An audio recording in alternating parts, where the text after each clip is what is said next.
പ്രവാസികളുടെ ജീവിത ചെലവേറുന്ന തീരുമാനമാണ് കുവൈറ്റ് സർക്കാരിന്റെ പ്രഖ്യാപനം. അടുത്ത ചൊവ്വാഴ്ച മുതൽ ആരോഗ്യ ഇൻഷുറൻസിലെ നിരക്ക് വർധന നിലവിൽ വരും. ഇൻഷുറൻസ് തുക 50 കുവൈറ്റി ദിനാറിൽ നിന്നും 100 ദിനാറാക്കിയാണ് വർദ്ധിപ്പിച്ചത്. പുതിയ ഉത്തരവ് പ്രകാരം താമസാനുമതി ലഭിക്കുന്നതിനും നിലവിലുള്ളത് പുതുക്കുന്നതിനും ഹെൽത്ത് ഇൻഷുറൻസ് അനിവാര്യമാണ്. ആരോഗ്യ ഇൻഷുറൻസോ സർക്കാർ സ്വകാര്യ ആരോഗ്യ ഗ്യാരണ്ടിയോ ഇല്ലാത്തവർക്ക് പ്രവേശന വിസ അനുവദിക്കില്ലെന്ന് മന്ത്രാലയം വ്യക്തമാക്കി. ഡോക്ടറുടെ പ്രാഥമിക പരിശോധന, വിശദമായ പരിശോധനകൾ, ചികിത്സാ മരുന്ന് തുടങ്ങിയവ ഇൻഷുറൻസിൽ ഉൾപ്പെടും.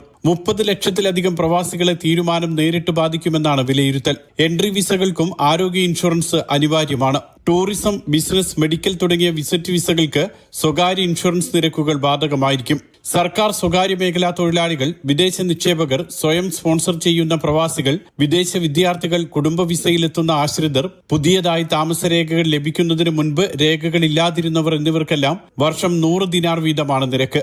കാർഷിക തൊഴിലാളികൾ, മത്സ്യത്തൊഴിലാളികൾ, വളർത്തുമൃഗങ്ങളെ നോക്കുന്ന തൊഴിലാളികൾ തുടങ്ങിയ ചില വിഭാഗങ്ങൾക്ക് 10 ദിനാർ മാത്രമാണ് ഈടാക്കുക.